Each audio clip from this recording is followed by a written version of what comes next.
అరిసెలు ఇంట్లో ఎన్నిసార్లు చేసినా అరిసెలు గట్టిగా వస్తున్నాయా? అయితే ఈ ఒక్క వీడియో చూడండి. ఫస్ట్ టైం చేస్తున్నా సరే మీ అరిసెలు పర్ఫెక్ట్ వస్తాయి, నాది గ్యారంటీ. హాయ్ హలో అందరికీ నమస్తే. నేను మీ రాధిక. రాధికా వంటశాలకి స్వాగతం. ఈరోజు మనం తెలంగాణ స్పెషల్ సూపర్ సాఫ్ట్ అరిసెలు ఎలా చేయాలో చూద్దాం. చూడండి, అరిసెలు ఎంత సాఫ్ట్గా ఉన్నాయో. ఇలానే సూపర్ సాఫ్ట్గా రావాలంటే 1 కేజీ బియ్యానికి 3/4 కేజీ బెల్లం సరిపోతుంది. ఈ పర్ఫెక్ట్ కొలతలతో పిండి ఎలా కలుపుకోవాలో ఈ వీడియోలో పూర్తిగా చూసేద్దాం. ముందుగా 1 కేజీ రేషన్ బియ్యం తీసుకోండి. 2 నుంచి 3 సార్లు గట్టిగా కలుపుతూ బాగా కడగాలి.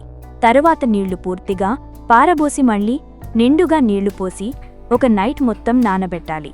తెల్లారి బియ్యాన్ని నీళ్లలో నుంచి వడకట్టి కొద్దిసేపు ఆరబెట్టాలి.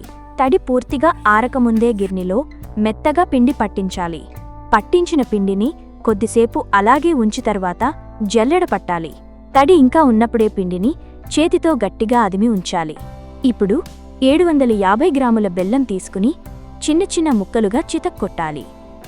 వీడియోలో చూపిస్తున్నట్టుగా ఒక మూకుడులో వేసి పొయ్యి మీద పెట్టాలి. చిన్న గ్లాస్తో 1 గ్లాస్ నూనె పోసుకోవాలి. అదే గ్లాస్తో నీళ్లు కూడా పోసుకోవాలి. మెల్లగా కలుపుతూ ఉండాలి.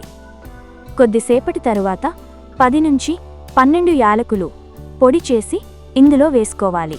ఇప్పుడు పాకం సెట్ చేయాలి. ఒక ప్లేట్లో నీళ్లు తీసుకున్న పాకాన్ని చెక్ చేస్తూ ఉండాలి.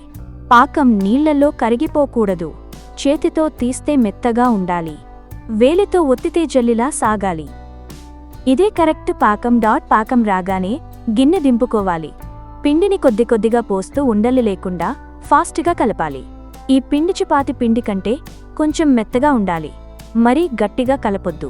ఇప్పుడు పైన కొద్దిగా నెయ్యి పోసి మూత పెట్టి ఉంచాలి. కొద్దిసేపటి తరువాత పిండిని మెత్తగా పిసుకుతూ చిన్న ఉండలుగా చేయాలి. ప్లాస్టిక్ కవర్ మీద కొద్దిగా నూనె రాసుకొని గ్యారప్పలాగా పలుచగా ఒత్తుకోవాలి. ఇప్పుడు పొయ్యి మీద మూకుడు పెట్టుకుని అరిసెప్పలు మునిగేలా నూనె పోసుకోవాలి. నూనె మీడియం హీట్లోనే ఉండాలి.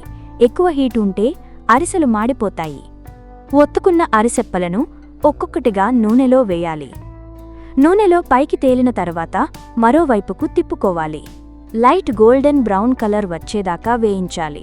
వేయించిన అరిసెలను చెక్కపైన లేదా గిన్నెపైన పెట్టి చెంబుతో నెమ్మదిగా నొక్కితే అదనపు నూనె పోయి అరిసెలు మస్తుగా ఉంటాయి. అంతే, సూపర్ సాఫ్ట్ తెలంగాణ అరిసెలు రెడీ. ఈ వీడియో మీకు నచ్చింది కదా, లైక్ కొట్టండి. మరి మీరు ఈ అరిసెలు ట్రై చేసి కామెంట్స్లో ఎలా వచ్చిందో చెప్పండి. ఇలాంటి మంచి వంటల కోసం రాధికా వంటశాలను సబ్స్క్రైబ్ చేయండి, మర్చిపోకండి. టాటా, బాయ్.